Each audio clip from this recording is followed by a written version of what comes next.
राजस्थान वो राज्य है जहां कांग्रेस के शासनकाल में 19 पेपर लीक। हमारी सरकार आने के बाद 400 लोगों पे कार्रवाई हुई है उन पेपर लीक। पायलट साहब का फेमस बयान याद करिए कि पेपर लॉकर में थे, लॉक से बाहर आ गए, ये तो जादूगरी है। तो अशोक गहलोत जी ने कहा था मैं जादूगर हूं, मैं सब ठीक कर सकता हूं। और देश के लिए बहुत ही खतरनाक सोची समझी सोच का प्रमाण है, जो इसे सामान्य भाषा में टूल किट माइंडसेट कहते हैं। पर इस बार एक ऐसी घटना हुई है जो अप्रत्याशित है, जो पूर्व में कोई कल्पना नहीं कर सकता था कि पेपर सेटिंग करने वाले लोग पेपर लीक में शामिल नजर आए। मात्र 3 दिन के बाद नीट की परीक्षा दोबारा संपन्न होने जा रही है। इस विषय को लेकर जहां एक तरफ सारे छात्र पूर्ण मनोयोग से परीक्षा की तैयारी कर रहे हैं, सरकार पूरी संवेदनशीलता और सतर्कता के साथ इस पूरी प्रक्रिया को व्यवस्थित रूप से संपन्न करने के लिए कमर कसे हुए है। जहां एक तरफ सरकार संवेदनशीलता से काम करती हुई दिखाई पड़ रही है, वहीं कांग्रेस पार्टी और नेता प्रतिपक्ष श्री राहुल गांधी, ऐसा प्रतीत हो रहा है कि संवेदनशीलता के स्थान पर कुटिलता का प्रयोग करते हुए दिखाई पड़ रहे हैं। मैं उनसे पूछना चाहता हूं कि यह परीक्षा से पूर्व के आखिरी 72 घंटे, जिस समय कोई भी परीक्षार्थी पूरे एकाग्र चित्तता के साथ मानसिक दृष्टि से तनाव मुक्त होकर अंतिम चरण की तैयारी करना चाहता है, उस समय आप इस प्रकार का आयोजन करके छात्रों की एकाग्रता को भंग करके उनके मन में भय, तनाव और उत्तेजना उत्पन्न करके उन्हें मानसिक यातना क्यों देना चाह रहे हैं? राहुल गांधी जी, राजनीति करने के बहुत अवसर मिलेंगे। 21 के बाद भी राजनीति हो सकती है। हमारा सीधा सवाल आपसे यह है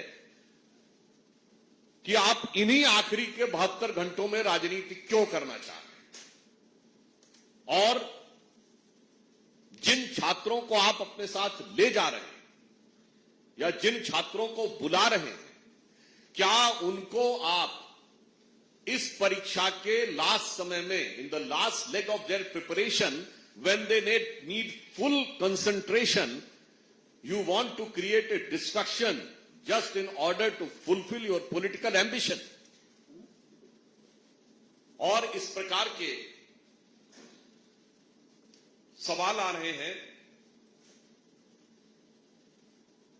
कि जिस प्रकार के प्रयोग किए जा रहे हैं वहां पर छात्रों को लाने के लिए, वो भी बहुत चिंताजनक है।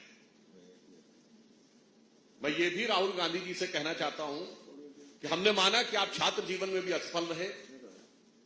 आपने जहां नौकरी की वो कंपनी, वहां भी आप असफल रहे। मॉनिटर नाम की ब्रिटिश कंपनी में नौकरी की। फिर आपने बैकऑप्स नाम की कंपनी में कुछ शेयरवेयर लिए, कंपनी चलाई, उसमें भी आप असफल रहे। नेता के रूप में भी असफल रहे। तो मुझे लगता है अपने कैरियर तक साक्षात स्वरूप होने के मन में एक खीज है, जो आपके मन में एक प्रकार का ईर्ष्या का भाव है। आज अपनी सफलता के लिए पूर्ण मनोयोग से तैयारी कर रहे छात्रों के ऊपर उसे उतारने का प्रयास न करें। कांग्रेस से हमारे 4 सीधे सवाल हैं। नंबर 1, जब दोबारा परीक्षा का फैसला हो चुका है और न्यायालय भी इसका संज्ञान ले चुका है, तो आप किस बात की डिमांड कर रहे हैं? नंबर 2, आपने राजस्थान को ही क्यों चुना है? राजस्थान वो राज्य है जहां कांग्रेस के शासनकाल में 19 पेपर लीक हुए। आपकी सरकार ने एक पर भी कार्रवाई नहीं की। हमारी सरकार आने के बाद 400 लोगों पे कार्रवाई हुई है उन पेपर लीक्स में। 2.5 वर्षों में राजस्थान में हमारी सरकार के दौरान एक भी पेपर लीक नहीं हुआ है। आपने राजस्थान को क्यों चुना है, कोटा को क्यों चुना है, जहां भारी संख्या में बच्चे तैयारी कर रहे होते हैं। और यहां मैं ये भी याद दिलाना चाहता हूं कि जब राजस्थान में इनकी सरकार थी और पेपर लीक होते थे तो इनकी पार्टी की राजनीति उसमें एक दूसरे से होती थी। पायलट साहब का फेमस बयान याद करिए कि पेपर लॉकर में थे, लॉक से बाहर आ गए, ये तो जादूगरी है। तो अशोक गहलोत जी ने कहा था मैं जादूगर हूं, मैं सब ठीक कर सकता हूं। तो मैं राहुल गांधी से पूछना चाहता हूं, कहीं आपने राजस्थान में, अब कुछ दिन पहले अशोक गहलोत जी ने एक बयान भी दिया है कि मैं राष्ट्रीय अध्यक्ष होना चाहता था मगर होने नहीं दिया गया, तो कहीं ऐसा तो नहीं कि राजस्थान में कांग्रेस की अंदरूनी राजनीति भी एक कारण है जिसके लिए आप छात्रों की भावनाओं के साथ खेल करना चाह रहे हैं। पॉइंट नंबर 3, इस प्रकार के समाचार आए हैं कि कोटा में कोचिंग संचालकों से जो पीजी के मालिक हैं, पेइंग गेस्ट एकोमोडेशन में जो रहते हैं, गेस्ट हाउस के मालिकों को डराया धमकाया जा रहा है ताकि राहुल गांधी के कार्यक्रम में अधिकाधिक छात्रों को लाया जा सके। तो मैं उनसे पूछना चाहता हूं कि परीक्षा तैयारी के इस अंतिम चरण में छात्रों को आप डिस्ट्रैक्ट करके पुनः मानसिक यातना क्यों देना चाह रहे हैं और उनको तैयारी से डाइवर्ट क्यों करना चाह रहे हैं। और चौथा प्रश्न हमारा यह है कि ये कांग्रेस की एक स्थापित सुविचारित फितरत और मैं कहूंगा हरकत और देश के लिए बहुत ही खतरनाक सोची समझी सोच का प्रमाण है, जो इसे सामान्य भाषा में टूल किट माइंडसेट कहते हैं। इससे पूर्व देश की हर व्यवस्था को लेकर इन्होंने भ्रम और अराजकता फैलाने का प्रयास किया, जिसके लिए माननीय प्रधानमंत्री जी ने भी यह बात कही थी कि अराजकता में ये अवसर ढूंढने का प्रयास करते हैं।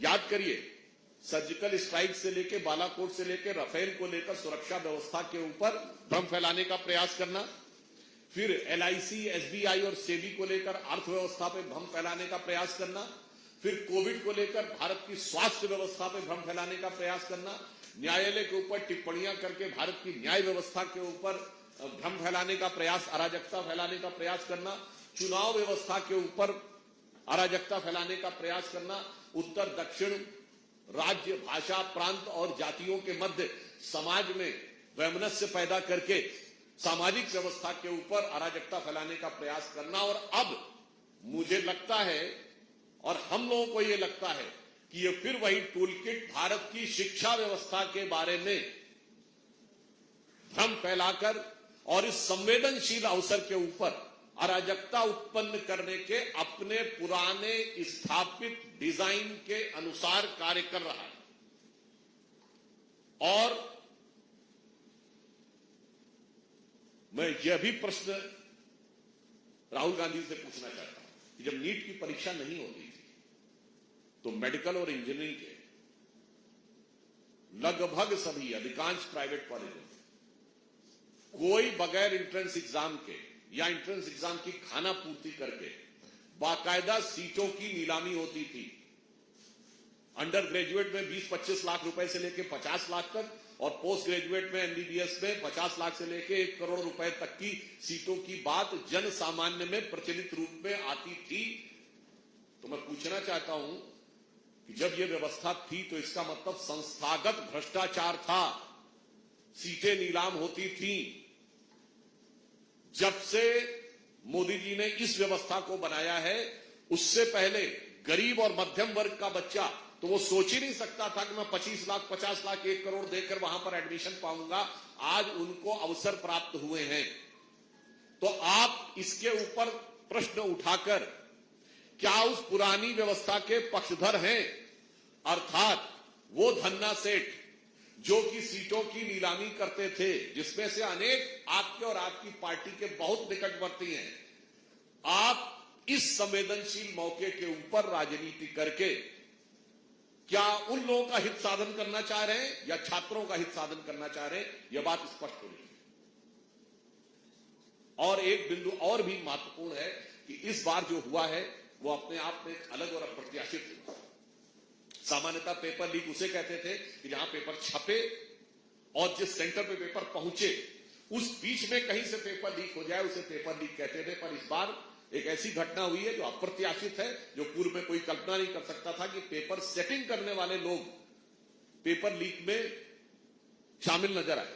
अर्थात ये कुछ वैसी बात है जैसे कोई न्यायाधीश अपना जजमेंट लिखता है तो जब तक जजमेंट प्रोनाउंस ना हो जाए तब तक वह गोपनीय माना जाता है, पर यदि कोई अपना जजमेंट ही लीक करने पे आ जाए तो समस्या कितनी चुनौतीपूर्ण हो जाती है। परंतु सरकार इसके ऊपर भी पूरी व्यवस्थाएं सुनिश्चित कर रही है कि भविष्य में इस ढंग की चीजों में भी, अब जबकि पेपर सेटर ने ही पेपर को लीक करने का काम किया, एक अलग अप्रत्याशित स्थिति है।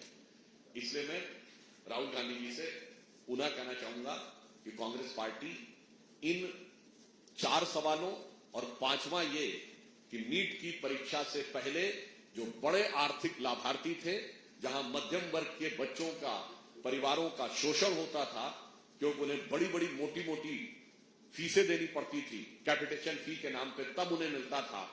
आप उस व्यवस्था के पक्ष लेकर या परोक्ष रूप में उसी व्यवस्था के पक्षधर बनकर नहीं खड़े हैं क्या?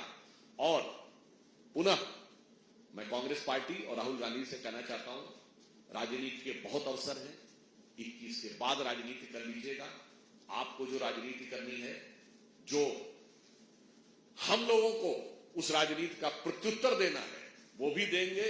इन 72 घंटों में बच्चों को मानसिक रूप से तनाव मुक्त रहकर, एकाग्र चित्त होकर अपने लक्ष्य को प्राप्त करने के लिए तैयारी करने का अवसर दीजिए। इस संवेदनशील समय में बच्चों की भावनाओं और उनकी तैयारी को बाधित करके मानसिक यंत्रणा देकर राजनीति करने से बाज आइए। 5 दिन बाद, 4 दिन बाद जितनी राजनीति करनी हो कर लीजिए।